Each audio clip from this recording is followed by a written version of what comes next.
열왕기상 20장 22절부터 34절입니다.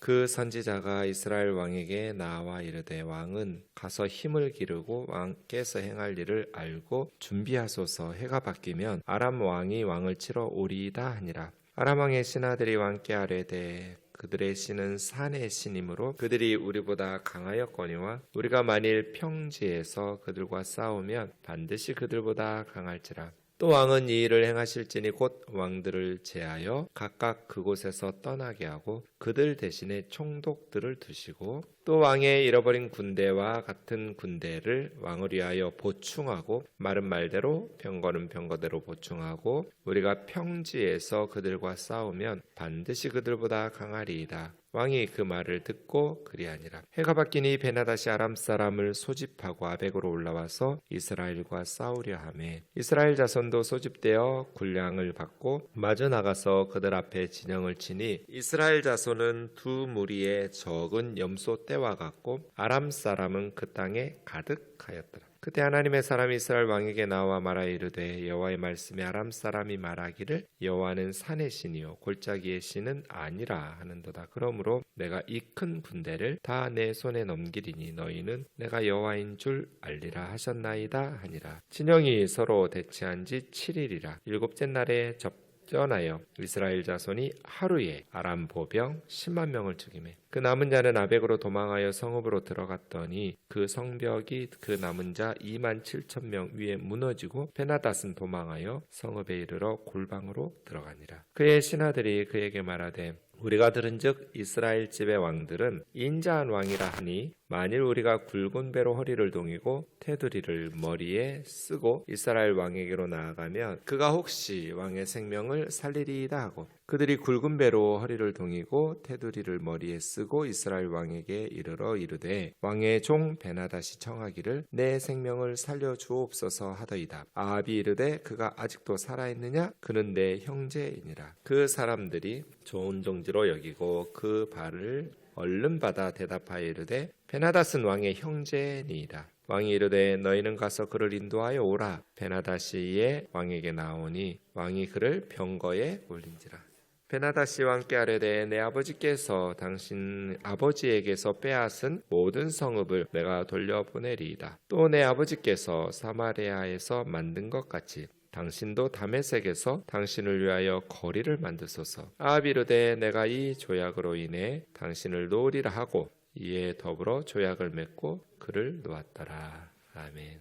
아벡의 전투, 시리아, 아람과 북이스라엘의 두 번에 걸친 전쟁이 열왕기상 20장에 기록되어 있는데 오늘 본문이 두 번째 전투죠. 한 세 가지 정도 생각해 볼 수 있는데요. 첫 번째는 22절입니다. 그 첫 번째 전투에서 승리를 이렇게 전해주었던 하나님의 한 선지자, 이름은 밝히지 않아서 익명의 선지자 이렇게 부르는데요. 그 선지자가 이스라엘 왕에게 한 말을 우리가 주목할 필요가 있습니다. 왕은 가서 힘을 기르고 왕이 행할 일을 알고 준비하소서. 해가 바뀌면 아람 왕이 다시 왕을 치러 올라올 겁니다. 이 말씀이요. 그러니까 하나님의 사람들이 기도만 하면 안 되는 거죠.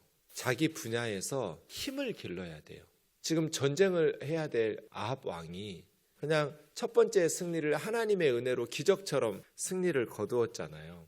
군사력으로 이긴 승리가 아니에요. 그래서 첫 번째 승리는 하나님의 선물이죠. 그렇다고 해서 다시 또 해가 바뀌고 그 고대 근동은 겨울에는 전쟁을 할 수가 없어요. 왜냐하면 우기철이에요. 비가 많이 오면 겨울에는 추워서라기보다는 우리처럼 그렇게 춥진 않아요. 우기기 때문에 전쟁철이 아니거든요. 근데 이제 해가 바뀌면 봄이 되면 전쟁을 해요. 그런데 우리한테 그렇게 엄청나게 깨졌으니까 이제 아람 왕이 전쟁을 침공을 하지 못하겠지? 아닙니다. 해가 바뀌면 아람 왕은 또 쳐들어올 겁니다. 그럼 첫 번째 하던 것처럼 하나님께서 우리에게 기적처럼 승리를 주셨으니까 이번에도 하나님이 도우시니 또 이길 거야. 열심히 기도하면 되지. 그렇지 않다는 거예요. 왕은 힘을 기르소서. 그러니까 우리가 우리 분야에서 실력을 길러야 돼요. 물론 열심히 기도해야죠. 하나님을 믿고 신뢰해야 돼요. 그런데 현실은 냉정하잖아요. 그래서 하나님을 믿고 열심히 기도하면서 내가 그 맡은 역할을 잘 할 수 있도록 그 분야에서의 실력을 길러야 돼요. 요즘 청년들이 굉장히 치열하죠, 경쟁이. 일자리는 없고 좋은 일자리는 없고 또 이렇게 경쟁들이 치열해서 취업 준비생들이 많아요. 저는 청년들 만나면 가끔 그런 얘기해요. 목사님이 볼 때는 맞는데 경쟁이 치열하고, 근데 내가 목회를 해보고 또 이제 교회 안에서 많은 CEO들 또 직원을 구하는 우리 집사님들 얘기를 들어보면 막상 또 정말 좋은 직원 구하는 건 쉽지 않아요. 요즘 청년들 특히 좀 어려워하더라. 앞선 세대하고 젊은 세대하고, 물론 세대 차이 나고 뭐 여러 가지 MZ세대라고 해서 9세대들이 이해하기 어려운 특징들도 있고 하니까, 그래서 목사님이 볼 때는 너희 청년들이 어차피 도토리 키재기 해봐야 도토리잖아요. 도토리가 키재봐야 도토리죠 뭐. 그런데 어른들의 입장에서는 좀 더 가능성 있는 도토리를 채용할 거잖아요. 좀 더, 뭐 어차피 비슷비슷한데 그 중에서 좀 더 가능성이 있는, 그러니까 너희가 조금만 더 실력을 기르고 조금만 더 겸손하고 성실하면 너희들에게 기회가 주어질 거다. 요즘 너무나 이기적이어서 자기 개인의 삶 물론 중요해요. 회사를 위해서 뭐 다 희생하라는 거 아니에요. 요즘 젊은이들 그거 통하지도 않아요. 그런데 조금만 이기적인 것들을 내려놓고 회사를 위해서 성실하게 맡은 일을 잘하기 위해서 노력하고 겸손하게 배우려는 자세를 가지고 네가 너희들이 맡은 일들을 하면 요즘 젊은이답지 않게 참 회사를 아끼고 사랑하고 자기가 맡은 일을 잘하려고 겸손하게 배우려고 하고 또 성실하게 하려고 하는 모습 보면 얼마나 예쁘겠어요. 그러면 자기 직장에서나 아니면 다른 사람을 구하는 친구들에게 소개하고 기회들을 계속 줄 거잖아요. 그런 젊은이에게는. 그래서 경험을 쌓고 하다 보면 실력이 계속 늘겠죠. 이런 자세가 필요한 것 같다. 그래서요. 크리스찬들이 자기가 맡은 영역에서 처음부터 실력은 길러지지 않죠. 시간이 걸려요. 그런데 자기 영역에서 실력을 기르기 위해서는 성실하게 노력하고 겸손하게 배워야 된다. 그래서 뼈를 깎는 노력을 해야 실력을 기를 수 있죠. 맡은 직임을 잘 감당하지 못하면 하나님의 영광을 이렇게 그 직장에서 민폐를 끼치는 테니까요. 크리스찬이. 하나님의 영광을 가로막고 전도의 문을 가로막을 거잖아요. 맡은 직임을 잘 감당하는 크리스찬이 되도록 정말 열심히 노력해야죠. 왕은 가서 힘을 기르소서. 어떻게 해야 될지 왕으로서 해가 바뀌면 다시 쳐들어올 텐데 그걸 알고 행하소서. 저는 후배 목회자들한테 그래요. 좋은 교회 담임 목사로 가려고 또 그 담임 목사로 갔으면 그 교회에서 쫓겨나지 않으려고 사람들 눈치 볼 필요 없다. 교회들이 모셔가고 싶은 청빙이라는 것이 찾아가서 모셔오는 게 청빙이거든요. 그냥 교회 앉아가지고 원서 지원하는 거 보고 이렇게 이건 청빙이 아니에요. 정말 좋은 목회자가 있으면 교회가 가서 우리 교회 목사가 되어주세요 하고 요청하고 부탁하는 게 청빙이거든요. 우면동교회는 그렇게 해야 돼요. 목회자들을 뭐 위에서 고르는 이런 교만함을 버리고 정말 훌륭한 목회자들을 발견해서 겸손하게 찾아가서 우리 교회에 좀 맡아주세요. 그런 실력을 기르라는 거예요. 하나님의 말씀을 바르게 전하고 잘 가르칠 수 있도록. 어떤 때는 한 구절, 이 구절을 어떤 단어로 설명해줘야 교우들이 정확하게 성경에서 말하는 것을 이해하고 쉽게 깨달을 수 있을까? 그 한 단어 찾기 위해서 몇 날 며칠 금식하면서 기도하기도 해요. 이 어려운 부분들이나 까다로운 본문들을 만나면 목회자들이 그런 노력을 해야 돼요. 어떻게 쉽게 하나님의 말씀을 정확하게 전달하고 가르칠 수 있을까? 그리고 삶 속에서 그 말씀 붙잡고 살아갈 수 있도록 도울 수 있을까? 실력을 기르는 거예요. 그래서 물론 이제 성경만 잘 가르치고 설교만 잘한다고 해서 안 되죠. 삶도 성품도 자기 마음 공부도 해서 인격도 기르고 겸손해야 되고 성도들의 믿는 자의 본이 돼야 되고 세속적인 것들 다 허물이 많은데 사람은 목회자들도 당연하죠. 이러한 것들을 하나님 안에서 변화시키고 회개하고 자신들의 연약함들을 채워가는. 그래서 교회에서 이 전도사님, 이 목사님 떠날까 봐 불안한, 참 좋은 분이야. 좋은 목회자야. 그래서 계속 우리랑 같이 신앙생활 하시도록 하나님께서 인도하시면 좋겠어. 여러분도 마찬가지예요. 내가 엄마로서, 아빠로서 가정에서도 마찬가지이고 사회에서도 마찬가지이고 교회에서도 마찬가지이고 맡은 바 직임을 잘 감당하려면 겸손하고 성실하게 기도도 하고 그 맡은 역할을 잘 감당할 수 있도록 계속해서 자신을 업그레이드 해야 돼요. 그 바울이 디모데에게 말하잖아요. 너의 믿음의 진보를 사람들에게 보이라고. 너가 믿음이 점점 예수님의 제자답게 목회자답게 선교사답게 진보하는 발전하는 모습을 보이라고. 교만하게 자기 생각에 멈춰 있으면 자라나지 못해요. 겸손하게 배우려고 하고 자기를 바꾸려고 하고 더 성숙한 예수님의 제자로 교회의 일꾼으로 그렇게 기도하면서 자신의 실력을 길러가야 맡은 바 책임을 잘 감당할 수 있죠. 이 부분이 그리스도인들이 놓치기 쉬운 부분이에요. 참 기도는 열심히 하고 착한데 신앙생활은 열심히 하는데 자기 맡은 책임을 잘 감당 못해요. 그건 민폐예요. 그 하나님의 은혜라고 우겨대면 안 돼요. 예수 믿는 사람들이 세상 사람들과 함께 직장 생활할 때 저분은 우리 직장에서 정말 귀한 분이야. 저분이 없으면 우리 회사에 안 돼. 이런 정도의 인격과 성실함과 실력을 가지고 공헌을 하는 사람이 되어야지. 와, 저 사람 진짜 민폐야. 근데 교회는 다녀. 이런 식으로 주님의 얼굴에 먹칠을 하면 안 되는 거죠. 왕은 가서 힘을 기르소서. 두 번째, 아람 왕의 신하들이 하는 23절에서 25절까지 세 가지를 말하거든요. 아람 왕의 신하들이 베나닷 왕에게 세 가지를 건의해요. 첫 번째가 뭐냐면 이스라엘의 신은 산의 신이라고. 이스라엘은 우리나라 강원도 같아요. 산이 많은 또 지역에 특히 중앙산지라고 해서 가운데 산맥이 쭉 연결되어 있어요. 그래서 평지가 별로 없어요. 대부분 산이에요. 산지예요. 그러니까 아람 사람들이 이스라엘의 신은 산의 신입니다. 그래서 만일 우리가 그 군대를 골짜기로 평지로 끌어내려서 평지에서 싸우면 우리가 이깁니다. 이게 첫 번째예요. 두 번째는 32명의 지방 영주들, 왕들을 지휘관으로 해서 1차 때 공격했잖아요. 그 왕들이 전쟁하는 사람 아니잖아요. 이 왕들을 총독으로 바꾸십시오. 그러니까 군사적인 훈련을 받은 군인들로 이 지방 영주들, 왕들 대신 교체하십시오. 이 두 번째는 참 지혜로운 조언이죠. 마지막 세 번째는 첫 번째에서 잃었던 군사를 보충하십시오. 말은 말대로 또 군인은 군인대로 병거는 병거대로 보충해서 다시 가야지. 어차피 저기는 7,000명, 10,000명도 안 되는 이스라엘 군대니까 잃어있는 그래도 우리는 몇만 명은 될 테니까 나가면 되지. 이렇게 하지 말고 첫 번째 잃었던 말이나 병거나 군인들을 보충해서 최선을 다해서 공격하십시오.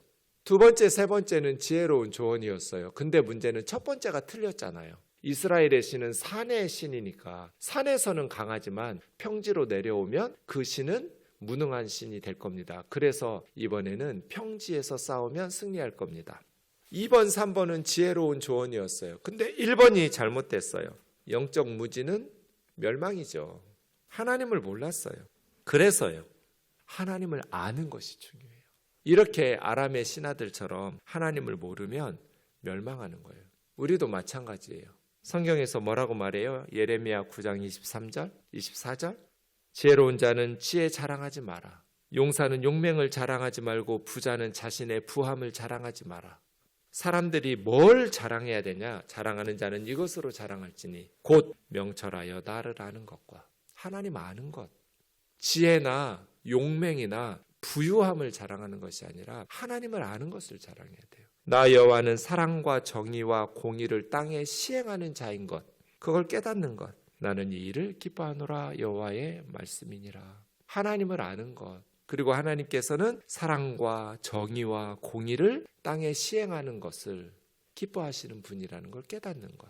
하나님을 바르게 알아야죠. 하나님을 아는 것이 지혜고 지식이고 명철이에요. 그러니까 산의 신이니까 평지로 내려오면 안 된다고. 그럼 이 전쟁은 하나만 하죠. 그래서 아벡이라는 곳에서 갈릴리 호수 남쪽 끝에 있어요. 전쟁을 시작했어요. 산에서 내려와가지고 골짜기에서 평지에서. 이스라엘의 군대는 두 무리의 작은 염소떼 같았어요. 그냥 몇 명 안 모였어요. 근데 아람의 군대는 땅에 가득하다고 그랬어요. 승산이 없어 보여요. 이스라엘이 어쩌다 첫 번째 승리했지만 이 전쟁이 적은 염소떼 두 무더기가 땅을 가득 메운, 그것도 전차 부대가 당시에는 최강의 무기거든요. 병거. 이스라엘에는 그런 게 거의 없었어요. 그러니 무슨 수로 이겨요? 승산 없는 전쟁이죠. 그런데 그때도 하나님께서 하나님의 사람을 아합 왕에게 보내셨어요.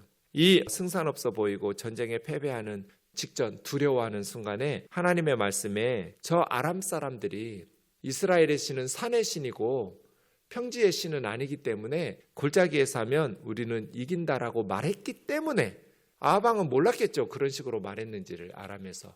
하나님의 사람 가르쳐 주는 거예요. 내가 이 큰 군대를 다 네 손에 넘길 거다. 그래서 너희는 내가 여호와인 줄 알리라. 이렇게 하나님의 사람이 전해서 전쟁을 서로 대치하고 6일이 지나고 7째 날에 이스라엘 백성들이 보병 10만 명을 죽여요. 그리고 나머지 있는 아람 군사들이 이제 아벡 성으로 2만 7천 명이 숨어 들어갔는데 갑자기 여리고 성이 무너지듯이 아벡의 성이 무너졌어요. 하나님께서 말씀하신 대로 큰 승리를, 산의 신이지 골짜기 평지의 신은 아니다고 하는 그것 때문에 하나님께서 무너뜨리신 거예요. 그리고 아람 왕이 이제 골방으로, 요세푸스라는 역사가는 그 아벡의 지하 골방으로 숨어들었다, 이렇게 지하라고 말하는데요. 어쨌든 그렇게 이제 백성들을, 군사들을 다 잃었어요. 베나닷이. 그러자 그 왕에게 베나닷의 신하들이 말하는 거예요. 우리가 들으니까 이스라엘의 왕들은 인자한 왕이라고 하더이다. 여기서 이렇게 죽지 말고 굵은 배로 허리를 동이고 테두리를 머리에 쓰고 좀 비굴하지만 이스라엘 왕에게 살려달라고 싹싹 빌자. 혹시 생명을 건질 줄 누가 알겠냐. 그래가지고 베나닷 왕이 종들이 시키는 대로 허리를 동이고 테두리를 머리에 쓰고 목숨만 살려달라고 아합 왕에게 나와요. 뭐라고 말하냐면 왕의 종 베나닷이 청하기를 내 생명을 살려주옵소서. 4절에서는 아합이 베나닷에게 내 주 왕이여 원하시는 대로 다 하겠습니다. 저 항복합니다. 이랬거든요. 상황이 지금 역전됐어요. 왕의 종 베나닷이 이런 거예요. 시리아 아람은 큰 나라예요. 이스라엘이 조그만 나라고요.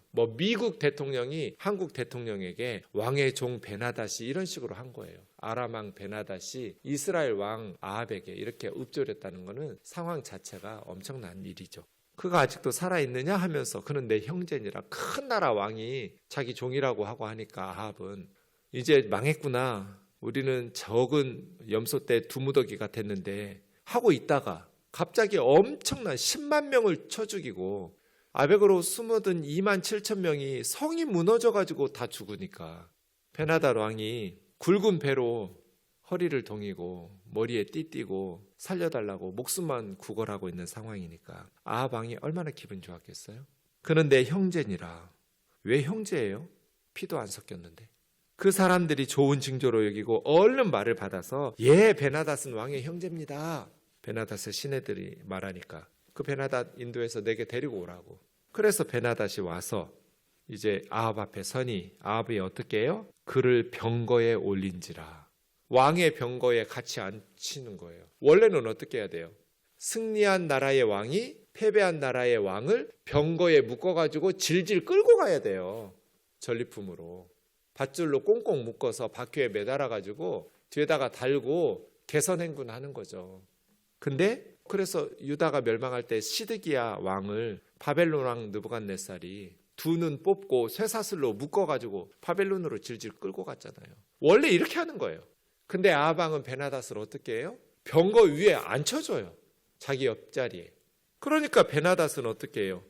지금 쇠사슬이나 밧줄에 묶여가지고 꽁꽁 묶여서 질질 끌려가고 수치와 모욕을 당하다가 처형될 줄 알았는데 지금 왕의 병거에 앉혀주니까 얼마나 좋아요, 베나닷은. 그래서 말하는 거예요. 두 가지를. 첫 번째, 우리 아버지가 당신 아버지에게 빼앗은 이스라엘의 모든 성읍을 다시 이스라엘에게 돌려주겠습니다. 영토를 회복시키는 거죠. 두 번째, 우리 아버지가 사마리아에 다메섹 거리를 만든 것처럼 그건 이제 경제적인 무역을 위해서 차이나타운 만들듯이 그런 식으로 하는 거죠. 다메섹 우리 수도에 당신의 이름으로 당신의 거리를 만들어 주겠습니다. 그러면 이스라엘은 이제 아람이라는 큰 나라 수도인 다메섹에서 무역을 하고 상업을 해서 경제적으로 큰 도움을 도모할 수 있게 되겠죠. 하나는 영토를 회복하고 하나는 경제적으로 큰 이익이 될 수 있는 기회를 제공하겠다는 것. 이것이 우리가 생각해야 될 마지막 세 번째인데요. 외교적으로 영토를 회복하고 경제적으로 좋은 기회를 제공받았고 약속받아서 조약을 맺었어요. 문제는 뭐예요? 왜 하나님의 말씀을 무시하고 하나님께 묻지를 않느냐는 거예요. 아합은 자기가 잘해서 승리한 게 아니잖아요. 여리고성이 무너지듯이 아벡성이 무너졌다는 것은 하나님이 하신 일이고 하나님의 선물이 이 승리였단 말이에요. 그러면 하나님의 뜻을 묻고 하나님의 말씀대로 순종해야 하잖아요. 외교적으로는 지혜로운 선택일지 몰라요. 큰 나라와 맞서기보다는 내가 너그럽게 그 나라 왕을 살려줌으로써 군인들이야 죽이고 전쟁 중에는 당연히 군사들은 죽이는 게 맞지만 내가 베나닷을 제거하기보다는 오히려 베나닷을 용서해 줌으로써 베나닷의 저 큰 아람이라는 나라, 시리아라는 나라에 내가 도움을 잇는 게 외교적으로 더 지혜로워 보여요. 영토도 다시 회복하고 또 경제적으로도 큰 이익을 도모하고, 그러나 외교적으로 또 경제적으로 이익이 되면 하나님 말씀 무시해도 돼요? 신명기법에 의하면 여리고처럼 승리했잖아요. 무너뜨려야 돼요. 하나님의 심판의 도구였거든요, 이스라엘의 군대는. 외교나 경제력이 말씀 순종보다 더 중요해요? 그래서 아합은 결국은 큰 성공을 거두었음에도 불구하고 하나님께 영광 돌리지도 않고 하나님의 말씀에 순종하지도 않고 선지자에게 묻지도 않아요. 그래서 이제 우리가 내일 살펴보겠지만 하나님의 심판의 말씀을 아합이 받게 되는 거예요. 하나님께서 심판하시면 아합이 어떻게 살겠어요? 오늘 세 가지 말씀을 기억합시다. 첫 번째는 자기 분야에서 실력을 기르는데 성실하고 겸손하게 뼈를 깎는 노력을 해야 된다. 그래서 그리스도인들이 안 믿는 사람들에게 손가락질 받고 민폐야 저 사람 이런 소리 들으면 전도는 못해요. 그래서 열심히 기도하면서 더불어서 내가 맡은 직임을 잘 감당할 수 있는 실력과 인격을 갖춰야 한다. 두 번째, 하나님을 잘 알아야 돼요. 산의 신이니까 평지에서는 우리가 이긴다. 이런 영적인 무지는 멸망이에요. 지혜나 강함이나 부요함을 자랑하지 말고 명철하고 지혜로워서 하나님이 어떤 하나님이신지를 잘 알고 사는 것이 정말 우리가 자랑해야 될 일이에요. 그리고 외교나 경제보다 중요한 것은 말씀에 순종하는 거예요. 세상적으로 나에게 이득이 되는 것보다 더 중요한 것, 그건 세상의 지혜죠. 하나님께 묻고 하나님 말씀에 순종하고 세상적으로 손해보는 것 같아도. 기도하겠습니다. 사랑하는 하나님 아버지, 아합은 그들에게 가장 큰 위협이 되었던 북쪽의 아람을 2번 연속해서 하나님의 은혜로 큰 승리를 거두었습니다. 그러나 그는 하나님께 감사하지도 하나님께서 승리를 주신 의미를 깨닫지도 못하고 어리석은 세상적인 성공을 추구했던 왕입니다. 그래서 결국 아합은 비참한 최후를 맞이하고 말았습니다. 존귀하신 하나님 아버지, 하나님의 백성들이 하나님께서 말씀하신 말씀의 지혜대로 살아갈 수 있도록 가르쳐 주시고 또 성실하게 하루하루를 겸손하게 살아갈 수 있도록 인도해 주옵소서. 예수님의 이름으로 기도하옵나이다. 아멘.